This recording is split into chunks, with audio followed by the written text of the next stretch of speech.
Eh bien, je suis Sony CC, je suis à Orange, ex-Foisse Télécom, puisque je suis un ancien de la boîte.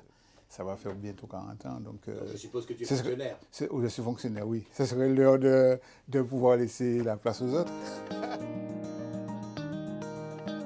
Oui, je suis pilote de livraison. Dès que quelqu'un fait une commande pour pouvoir avoir le téléphone, pour avoir Internet, etc., donc ça passe d'abord en boutique. Je mets des rendez-vous sur la plateforme de façon que les techniciens aillent sur le terrain faire le nécessaire. Et aussi la réception des techniciens. Je traite aussi les réclamations. Comme j'ai toujours fait du technique, hein, donc j'ai d'abord fait le télégraphe qui a disparu, puisque c'était un ancêtre, tout et tout.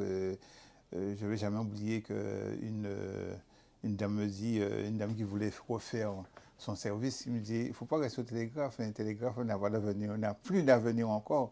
Il faut que tu viennes aux techniques chez nous et on va te former et tu seras un très bon. J'ai suivi cette démarche. Donc je suis allé au 10-13. Le 10-13, c'était où on prenait les réclamations des dérangements.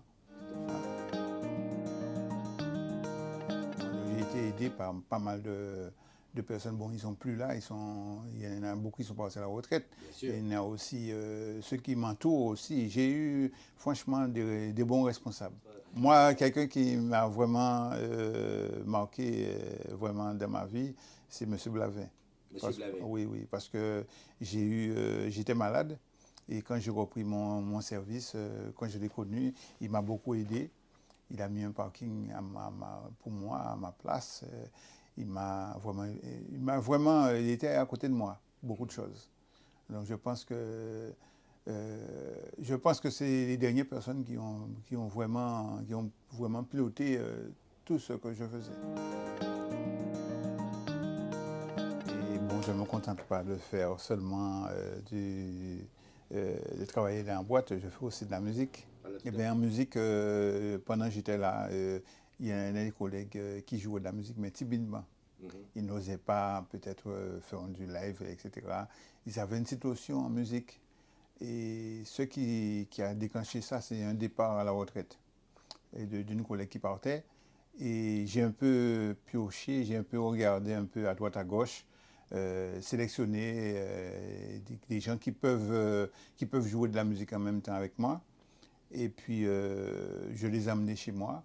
Et puis on a travaillé. Et puis je leur ai dit, on a un objectif, hein, un départ à la retraite, je vais vous faire du live. Ils ne croyaient pas, ils m'ont dit, ah, du live c'est difficile, c'est un truc de pro. Je leur ai dit non. On va travailler, on fera tout ce qu'il faut pour pouvoir le faire. Et puis là, ils ont réussi. Hein. J'ai pris pas mal de musiciens sur mon épaule. Et puis, je ne parle pas des gens qui sont... la musique que j'ai fait avant ça. Hein. Je parle de la musique qui a été faite à Orange. Donc, ça a été un bon déclic pour moi. J'ai déjà eu une petite carrière musicale à côté. Et puis ils ont vu ce que je faisais. Parce que avant ça, je jouais aussi avec mes enfants. Parce que mes enfants, ce sont des musiciens. J'ai ma fille qui est au saxophone. J'ai mon garçon qui est au piano à l'époque. Et ma première passion, c'était la batterie. Ah, donc j'ai une fille qui est en métropole qui chante. Donc on faisait des lives un petit peu partout.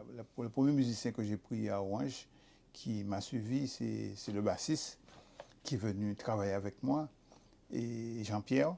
Et puis il a aimé, et il a travaillé avec moi pendant 5-6 mois. Il m'a dit, je ne pensais pas que la musique était aussi difficile. Mais il s'est accroché et maintenant il tient le coup, quoi. Et puis les autres, c'est devenu comme ça aussi. Ils ont voulu travailler aussi avec moi. Puisque j'ai une façon de faire. Bon, j'ai appris ça beaucoup à côté de mon fils qui est un professeur de musique, qui est un vrai professeur de musique. Donc il y a une manière de faire travailler les gens même qui n'ont pas de notion musicale, qui ne connaissent pas le solfège, il y a un moyen de pouvoir le faire. Ah, donc je les ai pris sous mon tutelle et puis ils ont aimé la façon de faire. C'est mon père, puisque mon père perd son âme, c'était un saxophoniste hors pair. Et puis, il me disait, allons en répétition, j'allais dans pas mal de répétitions avec lui. Et puis, il y a beaucoup de musiciens autour de lui qui étaient comment dire, qui étaient vraiment bien, quoi. Il me disait, comme par exemple Frédéric Carcasse, c'est quelqu'un qui a joué beaucoup de jazz. On le connaît au point de vue zouk, mais c'est quelqu'un qui a joué du jazz. Donc il me disait, je lui demandais des questions sur la basse, tout, et tout. Il me disait, il faut t'accrocher, il faut travailler beaucoup, tout ça. Et puis ça m'a donné l'envie. Et mon père aussi était derrière moi. Il me disait, ouais, si tu veux être un bon musicien, il faut travailler ton instrument. Il ne faut pas cacher ton instrument, il faut le mettre dans ton salon, travailler ton instrument. Voilà, c'est comme ça que j'ai eu un déclic, j'ai eu une envie. Jusqu'à maintenant, c'est pourquoi mes enfants aussi, je les ai poussés aussi à faire de la musique. Mais il faut qu'ils aient un métier, parce que chacun ils ont un métier. Et ils font de la musique à côté. Alors, comment j'ai fait pour avoir cette fibre musicale? C'est bon, je voyais mon grand-père. Ça a commencé par mon grand-père. Mon grand-père venait tous les jours. Il débarquait avec sa voiture, il garait sa voiture n'importe comment. Et depuis qu'on entendait sa voiture venir, on savait déjà. Oh, papy vient encore nous embêter avec sa musique. Ben, c'est parce que mon papa est toujours dedans et je sais qu'il a la fibre. On a tous la fibre musicale. Il faut l'exploiter, c'est tout. Alors, mon papa, en fait, il est patient. Il est très patient. Il est pédagogue. Alors, non, ça passe tout naturellement et il a une gentillesse qu'on retrouve quand il travaille à France Télécom aussi. Et en fait, c'est comme ça qu'il faut être. Moi, je mets en priorité ça, la patience et la gentillesse. Donc voilà, c'est les deux priorités. C'est-à-dire que j'ai travaillé avec pas mal de musiciens, mais c'est très difficile de travailler avec les musiciens parce qu'ils sont nerveux, quelquefois tu ne fais pas ce que tu veux, tout et tout. Et pendant que j'ai joué à droite à gauche, je me suis mis dans la tête que si je forme un jour des musiciens, je ne vais pas faire pareil qu'eux. Dans la musique, il faut être patient, très très patient. C'est important. Et c'est comme ça qu'on arrive à faire les gens travailler, quoi. En fait, il n'y a pas de sentiment. C'est le rythme qui nous parle. Et effectivement, il y a des regards qui se font. Parce que des fois, c'est le feeling. Je sens que avec le saxophone, je peux faire plus de choses que le piano. Je suis peut-être limitée au niveau du piano. Donc, ça fait longtemps. Depuis, comme mon papa dit, depuis l'âge de 13 ans, j'ai ce saxophone-là et j'ai un saxophone noir aussi. Donc, je ne peux pas me détacher de mon saxophone, je ne peux pas le vendre. Pour moi, c'est une histoire sentimentale avec mon papy. C'est la seule trace, la seule chose que mon papy m'ait léguée, quoi.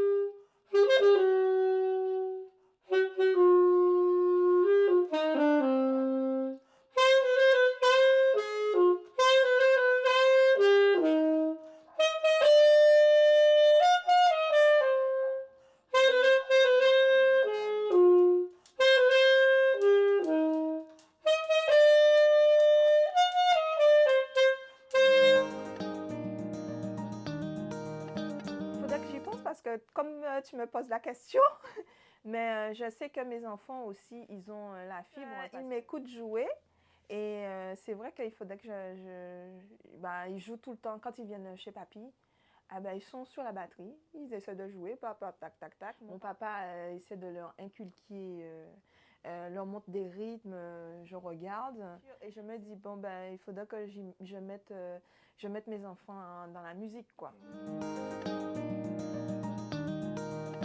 Bonjour, je me nomme Jean-Pierre, du prénom, et non Cabirol. Donc je fais partie d'Orange depuis les années 1960. 1992.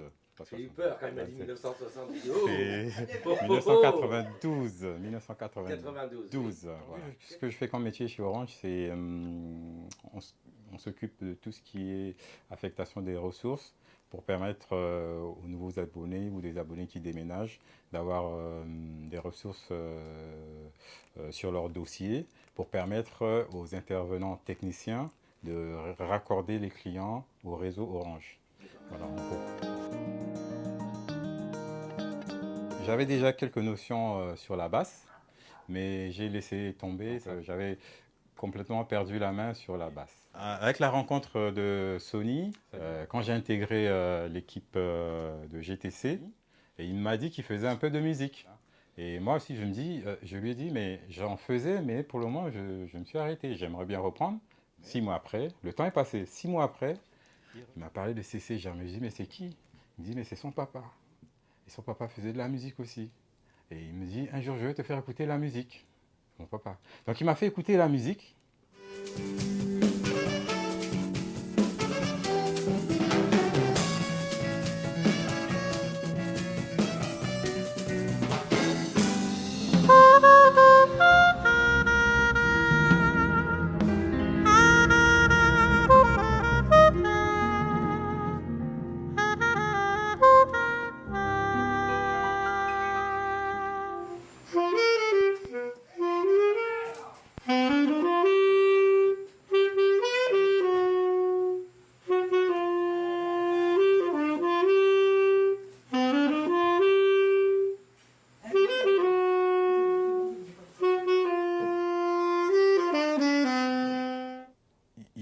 Il est patient et il est à l'écoute.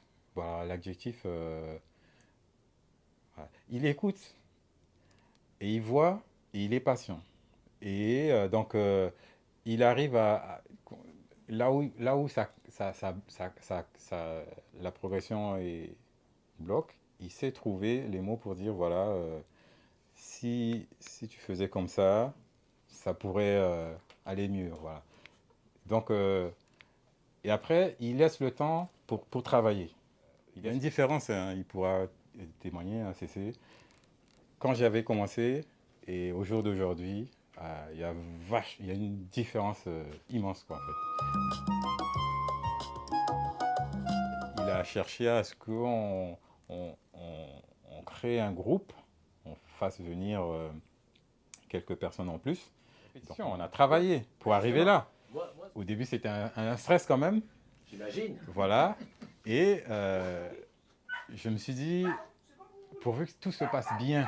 C'est-à-dire, quand on a terminé la scène, vu comment le public a apprécié,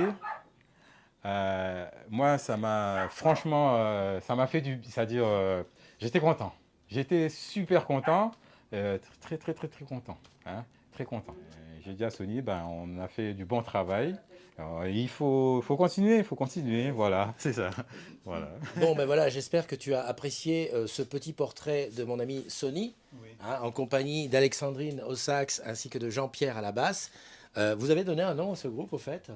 Alors, donc, on va se quitter là pour l'instant avec le groupe qui n'a toujours pas de nom, mais d'ailleurs, tu peux, toi, proposer en commentaire un nom pour le groupe Sony, Alexandrine, Jean-Pierre, et puis tous les autres qui n'étaient pas avec nous, mais le cœur y était. Voilà. À bientôt.